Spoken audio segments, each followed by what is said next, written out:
उत्तरकाशी के गंगोत्री हाईवे पे मौजूद हैं, जहां पर सड़क बह गई है, जिसकी वजह से यातायात पूरी तरह से बाधित हो गया है। आईटीबीपी की तमाम गाड़ियां जो हैं वो यहां पर फंसी हुई हैं।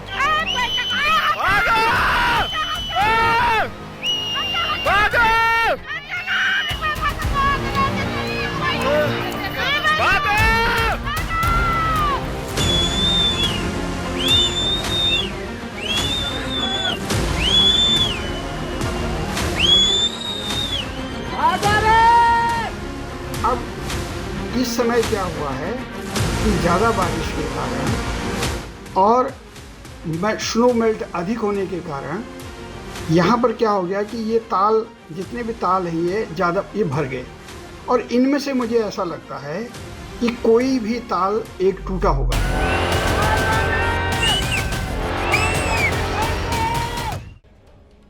उत्तरकाशी में कल जो तबाही आई थी उसकी तस्वीरें तो पूरे देश ने देख ली, लेकिन अब सवाल यह है कि आखिर 60 सेकंड की इस तबाही का सच क्या है। ये सवाल इसलिए क्योंकि एक झटके में सब कुछ बहा ले जाने वाले सैलाब के पीछे पहले तो बादल फटने को वजह बताया जा रहा था, लेकिन अब जो रिपोर्ट्स और पर्यावरण के जानकारों के बयान सामने आ रहे हैं उनके मुताबिक तबाही की वजह कुछ और हो सकती है। आपको 12 साल पहले केदारनाथ की त्रासदी तो याद होगी। केदारनाथ धाम में जब सैलाब सब कुछ बहा ले गया और सिर्फ मलबे का ढेर छोड़ गया था, उस वक्त केदारनाथ मंदिर के पास की पहाड़ी पर मौजूद चोराबड़ी झील के फटने से तबाही हुई थी। और अब जानकार बता रहे हैं कि उत्तरकाशी के धराली गांव में आए मौत के सैलाब के पीछे झील फटना कारण हो सकता है। और इसीलिए हम आज आपको 60 सेकंड की उस तबाही का सच दिखाने जा रहे हैं। तो शुरुआत पहाड़ पर मची प्रलय के उन्हीं 60 सेकंड्स के साथ।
वो कहानी जहां जान बचाने के लिए लोगों ने भागने की कोशिश तो की, लेकिन चंद सेकंड के भीतर जहां जिंदगी दिख रही थी वहां मौत का मलबा पसर गया।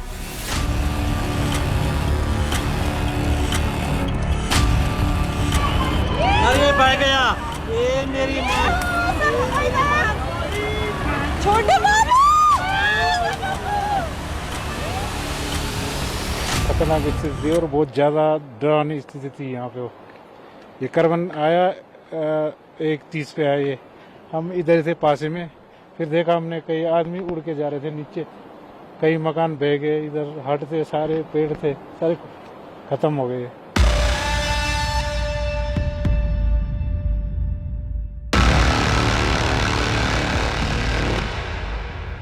और अब उत्तरकाशी में तबाही की गवाही बनकर आई अगली तस्वीर आपके रोंगटे खड़े कर देगी। गाड़ी को आकर आदमी है यार, इसमें आदमी है क्या? हाँ गाड़ी है, गाड़ी है, देखो। धराली में भागीरथी नदी में इस कार को बहता देखकर लोग चिल्ला रहे थे और यकीन के साथ कह रहे थे कि गाड़ी में इंसान। वो देखो गाड़ी, आदमी पूरा भरा हुआ है, आदमी है इसमें, आदमी है उसमें। हाँ आदमी है यार, आदमी है उसमें। हमने कल भी आपको दिखाया था कि सैलाब जब धराली गांव की तरफ मुंह फाड़े हुए बढ़ रहा था, उसी वक्त 2 से 3 मंजिला इमारतों से लोग भागते हुए दिखाई देते हैं।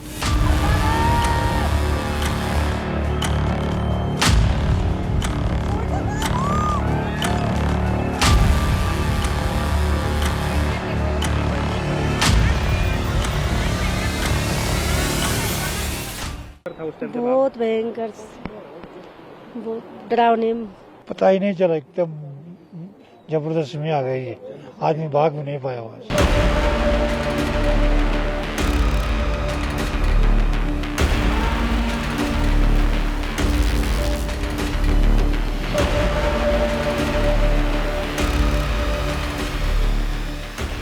अब ताजा हालात ये हैं कि उत्तरकाशी के धराली गांव तक रेस्क्यू टीम से लेकर आर्मी की गाड़ियां तक पहुंच नहीं पा रही, क्योंकि जगह जगह पर सड़कें तबाह हो चुकी हैं। आईटीबीपी की तमाम गाड़ियां जो हैं वो यहां पर फंसी हुई हैं, क्योंकि ये जवान धराली जा रहे थे, लेकिन जो सड़क है वो बह जाने की वजह से वो धराली नहीं पहुंच पा रहे हैं। लैंडस्लाइड के जरिए जो पत्थर यहां पर सड़क पर गिरा है उसको हटाने में कई घंटे लग गए हैं और अभी भी पत्थर पूरी तरीके से हटा नहीं है, क्योंकि मार्ग पूरी तरह से टूट गया है और जो तस्वीरें देखने को मिल रही हैं वो काफी डरावनी हैं।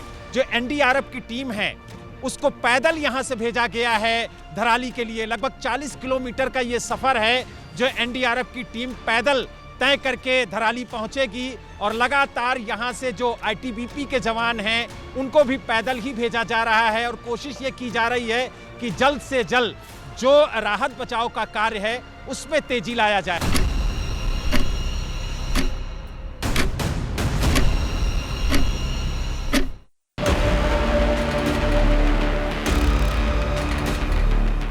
ये उत्तरकाशी के गंगन में हर्षिल तक जाने वाली सड़क की तस्वीर है, जो पूरी तरह से धंस चुकी है। बीच से पानी की धार फूट रही है और उत्तरकाशी के हर्षिल तक पहुंचने का रास्ता बंद हो चुका है। लगातार खोजबीन जारी है। रास्ते में चूंकि काफ़ी ज़्यादा मौसम खराब होने के कारण से अनेक स्थानों पर मार्गों का जो संपर्क है वो कट गया है और कुछ पुल भी जो है क्षतिग्रस्त हो गए हैं। उसके कारण से वहां पर पहुंचना भी मुश्किल हो रहा है। कहने का मतलब यह है कि मंगलवार को सिर्फ उत्तरकाशी के धराली में आपदा नहीं आई थी, बल्कि सुक्खी टॉप से लेकर हर्षिल तक फ्लैश फ्लड आया था।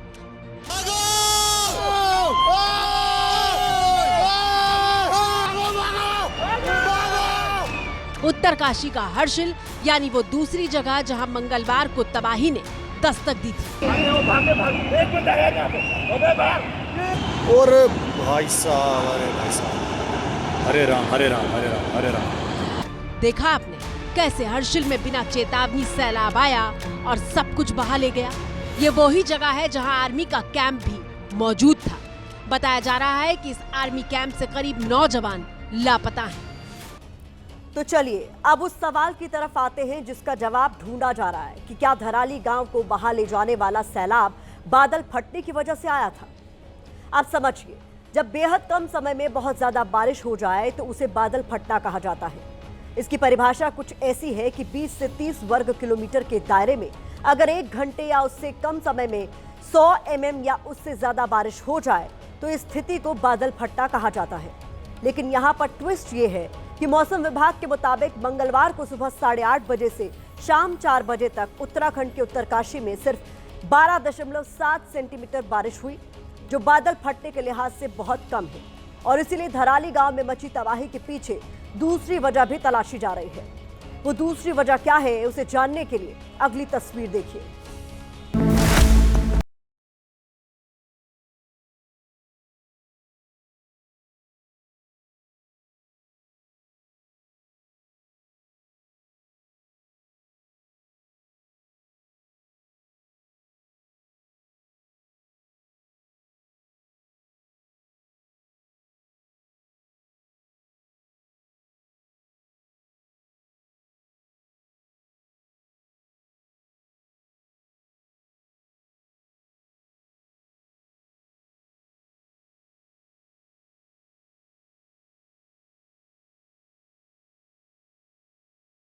इस ग्लेशियल एरिया में आप देखेंगे ये जो काले वाले दिखाई दे रहे हैं, ये है, ये है, ये है, ये है, ये यहाँ के पॉन्ड्स हैं, ये ग्लेशियल पॉन्ड्स हैं। ये अब इस समय क्या हुआ है कि ज़्यादा बारिश के कारण और स्नो मेल्ट अधिक होने के कारण यहाँ पर क्या हो गया कि ये ताल, जितने भी ताल हैं ये ज़्यादा ये भर गए और इनमें से मुझे ऐसा लगता है कि कोई भी ताल एक टूटा होगा, और उसने नीचे वाले ताल पर पुश किया और वो ताल भी टूटा, और ताल टूट करके सीधे ये एक साथ मलबा जो है ये पानी के साथ ये ग्लेशिएटेड मोरेनिक मटेरियल है इधर जो बोल्डर्स हैं कि ये लगातार ग्रेडियंट बहुत हाई है, और इस ग्रेडियंट में जो है पानी, सेडिमेंट्स, बोल्डर्स, पेबल्स ये बहुत तेज़ी से नीचे की तरफ बहते चले गए, और बहने के बाद ये वो स्थान है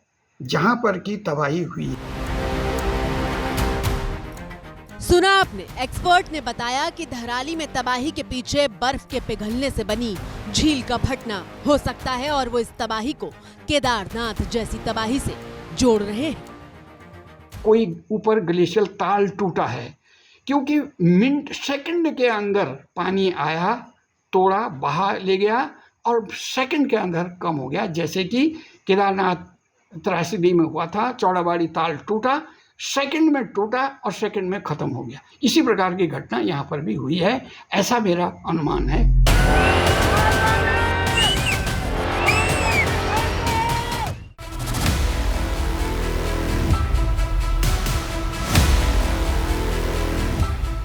बारह साल पहले साल 2013 में आई केदारनाथ की तबाही ने पूरे देश को हिला दिया था।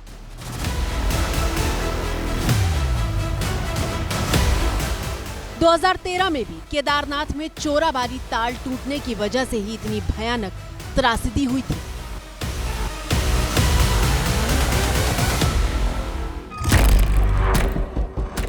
ये तो हुई एक संभावित वजह। अब जरा दूसरी वजह पर गौर करते हैं। सैलाब जिस रास्ते से होते हुए धराली गांव की तरफ बढ़ रहा था वो खीर गंगा नदी का रास्ता है, जिसकी बेहद पतली सी धारा दिखाई दे रही है। इस धारा के दोनों तरफ रिहायशी मकान और होटल, दुकान बने हुए हैं।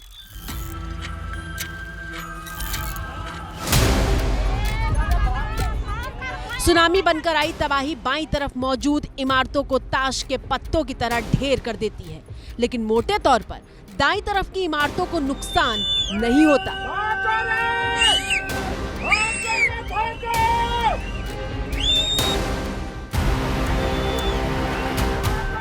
जानकार बता रहे हैं कि जिस तरफ तबाही हुई वो खीर गंगा नदी का ओरिजिनल यानी पुराना रास्ता था, और खीर गंगा अब अपने उसी पुराने रास्ते पर वापस लौट आई है। और नदी का अपने पुराने मार्ग पर जाना और उस मार्ग में जितने भी आज वर्तमान में घर बने हुए हैं उन घरों का, उन सड़कों का, उन होटलों का टूटना ये त्रासदी का मेन कारण रहा है, और फिर नदी अपने ओरिजिनल मार्ग पर जा रही है। अब इसे ऐसे समझिए, धराली गांव जहां पर मौजूद है उसके ऊपर पहाड़ों पर खीर गंगा का जो कैचमेंट है वहां ग्लेशियर पिघलने से बने तालाबों की एक बहुत बड़ी संख्या मौजूद है, जो इस तरह की तबाही को कभी भी अंजाम दे सकते हैं। प्रोफेसर चौनियाल ने हमें बताया कि गंगोत्री हाईवे के पास बने धराली कस्बे में नियमों के विपरीत निर्माण कार्य हुआ था और वही खीर गंगा की चपेट में भी आया। दरअसल धराली गांव के पास ताबड़तोड़ निर्माण इसलिए भी हुआ क्योंकि गंगोत्री धाम से पहले यह आखिरी और बेहद अहम पड़ाव है। तीर्थयात्री यहां पर रुकते हैं, जबकि पुराने लोगों ने जो घर बनाए वो सुरक्षित जगहों पर थे क्योंकि वो नदी के रास्ते में नहीं आ रहे थे, और इसीलिए एक्सपर्ट्स के मुताबिक खीर गंगा ने वहां पर कोई नुकसान नहीं किया। तस्वीरें 12 साल पहले 2013 की है, वही साल जब केदारनाथ में तबाही हुई थी, और उसी साल उत्तरकाशी के धराली में भी फ्लैश फ्लड ने सब कुछ बर्बाद कर दिया था।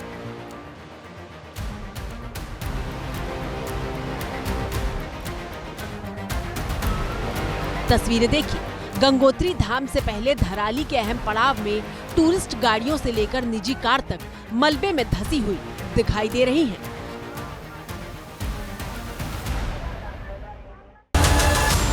लेकिन हमने 2013 में केदारनाथ की भीषण तबाही से भी कोई सबक नहीं लिया और नतीजा आंखों के सामने है। नदी के रास्ते में ही अंधाधुंध निर्माण हुआ, व्यवसाय को बढ़ावा दिया गया, लेकिन किसी ने ये नहीं सोचा कि जब कुदरत अपना बिगड़ा हुआ संतुलन बनाने पर आएगी तो क्या होगा। अचानक से कोई गोला सा आया था गिरड़ के, उसमें सब कुछ है ना बिल्कुल एकदम से बहुत ज्यादा मलबा आया। पानी के साथ में सब कुछ तबाह कर ले गया। पूरा धराली है ना, खत्म हो गया। सिर्फ नदी के इलाके में इंसानों ने कब्जा नहीं किया, बल्कि पेड़ों की अंधाधुंध कटाई भी हुई। मिसाल के तौर पर जहां मंगलवार को आपदा आई, उस इलाके में 4 धाम यात्रा के लिए गंगोत्री हाईवे को चौड़ा करने के प्रोजेक्ट पर धुआंधार तरीके से काम चल रहा है। विकास की बहुत भारी कीमत चुकानी पड़ी है। उत्तराखंड के सीएम पुष्कर सिंह धामी ने तबाही से हुए नुकसान का जायजा लेने के लिए हवाई सर्वेक्षण किया। सीएम तो हेलीकॉप्टर से पहुंच गए, लेकिन धराली तक बचाव टीम और एम्बुलेंस का पहुंचना अग्नि परीक्षा बन चुका है, क्योंकि रास्ते एक नहीं बल्कि कई जगह से क्षतिग्रस्त हैं।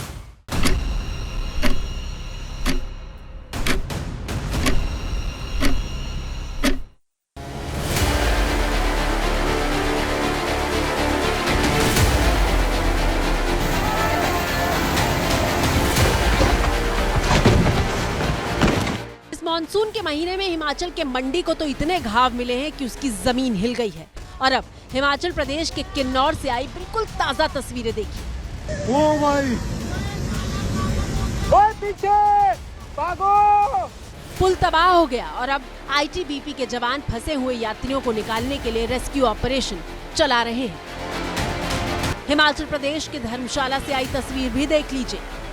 पहाड़ से मलबा गिर रहा है और बीच में एक BMW फंसी हुई है। ऐसा इसलिए हुआ क्योंकि पहाड़ों को बेतहाशा काटा जा रहा है। हिमाचल प्रदेश और उत्तराखंड दोनों जगह के पहाड़ प्राकृतिक और मानवीय वजहों से रो रहे हैं। अनियंत्रित विकास से लेकर जलवायु परिवर्तन तक परिवार पहाड़ों का दम घोट रहा है। सवाल यह है कि चीखते पहाड़ों की आवाज को अगर हम अनसुना कर देंगे, हिमालय का दर्द सामने होते हुए भी हम अपनी आंखें मूंद लेंगे, तो पहाड़ों को कौन बचाएगा? कीमत तो इंसान ही चुकाएगा।